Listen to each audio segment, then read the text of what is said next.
Bonjour à tous et à toutes, j'espère que vous allez bien. Aujourd'hui on s'intéresse à un personnage oublié du Second Empire, d'Enfer Rochereau, grand défenseur de Belfort. Les Parisiens ne l'ont pas oublié, grâce à la station de métro et à la place qui porte son nom. Bien peu cependant se souviennent que ce modèle d'officier républicain a gagné l'immortalité en empêchant la prise de Belfort par les Prussiens, sauvant ainsi la place de l'annexion, un des rares succès de la guerre 1870-1871. Vous voulez en savoir plus sur d'Enfer Rochereau? Venez avec moi. Pierre-Philippe Marie Astrid d'Enfer Rochereau, né le 11 janvier 1823 à Saint-Maxent, Deux-Sèvres, dans une famille de moyenne bourgeoisie originaire du Poitou. Protestante depuis le XVIe siècle, pas de militaire parmi ses ascendants. Son grand-père était marchand de tissus, son père précepteur.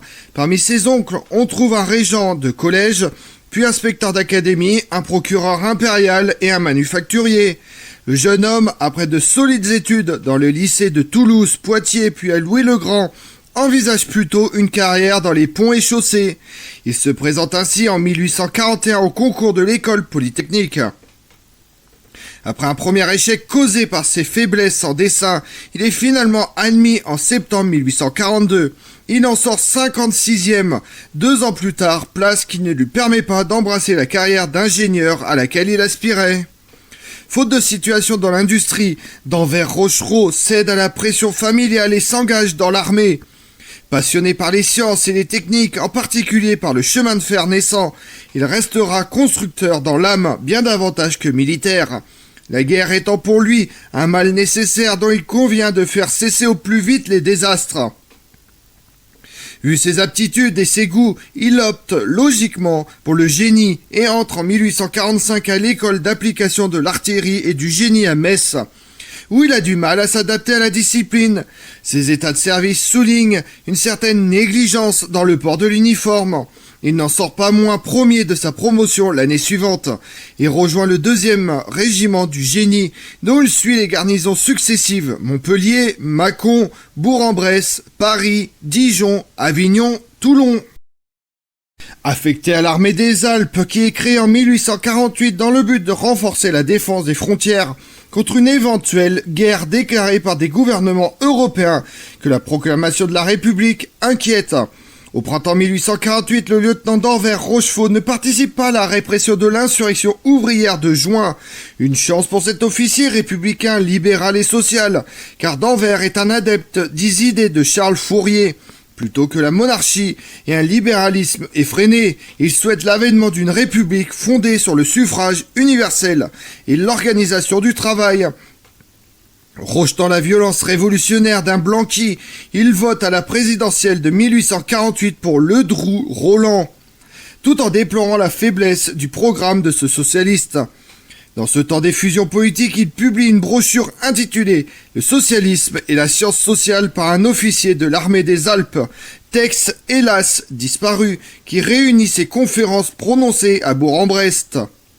Capitaine en novembre 1849, affecté à l'état-major de Toulon en février 1850, il rejoint le cercle phalanstérien local et participe à la création d'un restaurant sociétaire pour fournir aux ouvriers une alimentation moins chère et de meilleure qualité. Un cercle phalanstérien est une communauté coopérative de familles ou de travailleurs édifiés selon la pensée de Charles Fourier, un des premiers théoriciens du socialisme. Naturellement, cet engagement est remarqué dans le contexte du retour à l'ordre soutenu par Louis-Napoléon Bonaparte. La police du Var signale à ses supérieurs la participation du capitaine à des réunions démagogiques. S'ensuit une mutation disciplinaire dans une annexe du génie à Calvi en mai 1852. Cet exil lui évite sans doute de participer à la résistance au coup d'État du prince-président. En tout cas, ses états de service ne mentionnent plus d'activité politique par la suite. S'il n'adhère pas au nouveau régime, certains aspects de la stratégie extérieure peuvent avoir ses faveurs. D'Enfer est en effet favorable à une fédération européenne, faisant jeu égal avec Russie et États-Unis, dont sa patrie serait le centre. Il se projette en outre dans un empire colonial, où s'épanouirait selon lui la mission civilisatrice de la France. Ses opposants conservateurs diffuseront après la défaite de 1871 l'image d'un officier sans réelle expérience militaire. Il n'en est rien. D'Envers Rochereau participe en effet à 2 campagnes. En 1849, il prend part à l'expédition de Rome pour ramener le pape dans sa capitale prise par les révolutionnaires et s'y distingue lors d'un assaut dans la nuit du 20 au 21 juin. Il est rapatrié en septembre atteint de nostalgie. Après Calvi, il rejoint le service du génie à Napoléon Vendée, La Roche-sur-Yon, puis en 1854 le 1er régiment du génie à Arras, pour faire partie de l'armée d'Orient. Envoyé en Crimée en février 1855, il combat pendant le siège de Sébastopol, notamment le 18 juin, à la première tentative de prise de Malakoff, opération au cours de laquelle il est blessé.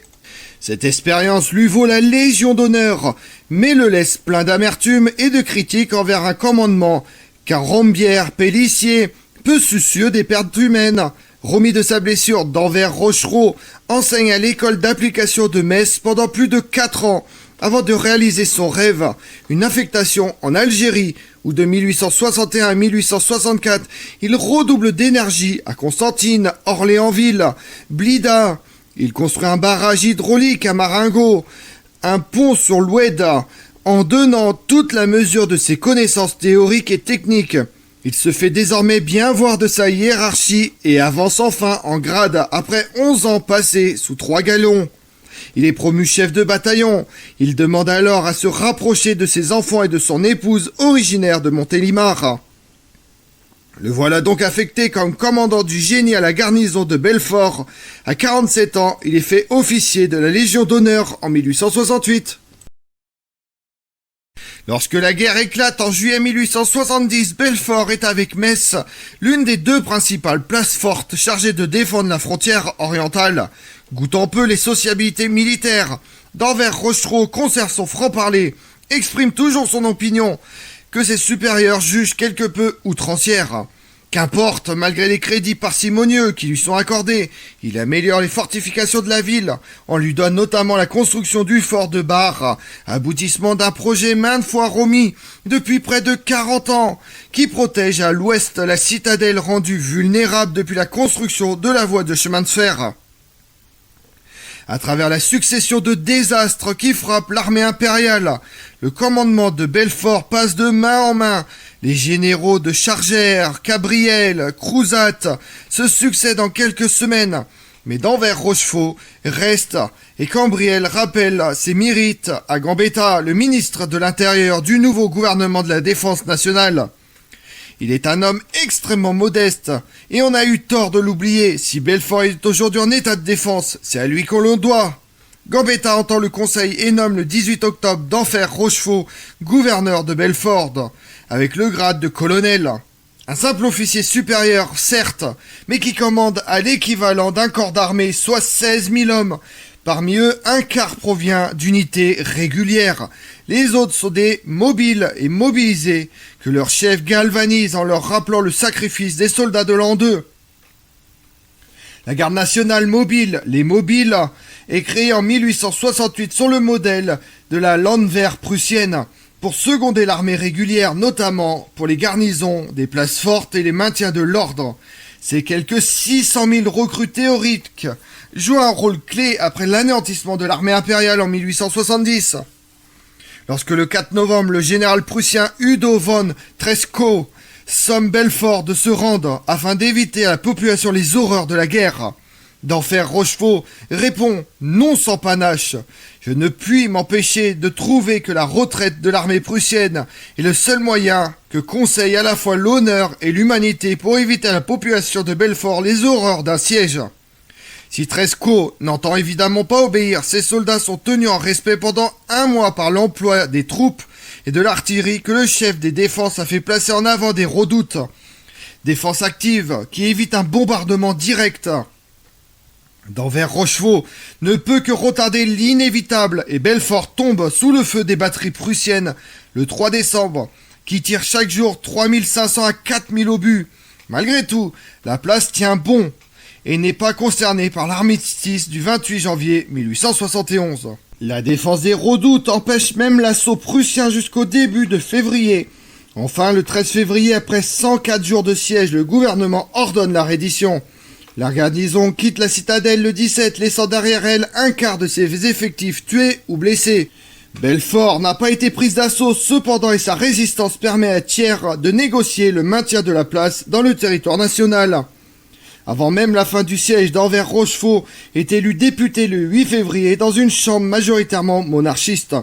Démissionnant le 1er mars pour protester contre les préliminaires de paix, il incarne la résistance à l'ennemi, la défense de la République. Thiers, le nouvel homme fort du régime, se méfie donc de sa popularité. Si d'Anvers-Rochefort est confirmé dans son grade de colonel, fait commandeur de la Légion d'honneur, il est mis en non-activité le 8 mars par suppression d'emploi. Puisque sa carrière militaire est terminée, l'ardent personnage se jette corps et âme dans l'arène politique. Il est d'abord élu député de Charente-Inférieure en juillet 1871, puis du 6e arrondissement de Paris en 1876, à sa mort en 1878. À la Chambre, la ténacité de l'ex-officier républicain et protestant éclaire crûment la défaite des maréchaux conservateurs et catholiques, comme MacMahon ou Norbert. Il suscite de ce fait la vindicte des droites qui ne cessent de déprécier son action lors du siège et renforce ainsi le prestige de l'officier. Le 18 mai 1871, d'Anvers-Rochefort signe ainsi avec Gambetta le manifeste des 363, députés républicains qui force le président MacMahon à dissoudre l'Assemblée, à mettre fin aux espoirs de rétablir la monarchie. Moins d'un an plus tard, le 11 mai 1878, le colonel en retraite est emporté par une bronchite. Mais son personnage devient alors progressivement une icône républicaine, bien installée dans le paysage d'innombrables municipalités, et bien sûr de Paris. En 1879, la ville rebaptise en son nom la rue, future avenue en 1946, et la place d'Enfer, nom prédestiné, et installe le lion sculpté pour commémorer la résistance de Belfort. La station de métro est ouverte en 1906. En 1920, pour les 50 ans de la République, le gouvernement lui rend hommage en inscrivant son nom au Panthéon. Et c'est de la place d'Anvers-Rochefort que le cœur de Gambetta et le cercueil du soldat inconnu commencent leur chemin commémoratif le 11 novembre 1920, tout un symbole. Comme on l'a vu, lorsqu'ils arrivent devant Belfort début décembre 1870, les Prussiens ne s'attendent pas à une telle résistance. Les troupes de conscription de la garde nationale mobile de d'Anvers-Rochefort sont mal formées et mal équipées. Pourtant, elles disputent chaque once de terrain dans les villages avoisinants et tiennent les 7 forts qui entourent la cité. Les Prussiens tissent leur toile. Le 3 décembre, ils sont en mesure de commencer un bombardement intensif de la ville. Il va durer 73 jours. Je vous remercie d'avoir suivi cette vidéo en ma compagnie. Si vous voulez connaître mes autres vidéos, retrouvez-moi sur ma chaîne YouTube Tout sur l'Histoire avec Damien, mais également sur les réseaux sociaux, Twitter et Instagram, Histoire Damien. Et pensez à liker, commenter et vous abonner. Je vous remercie à tous.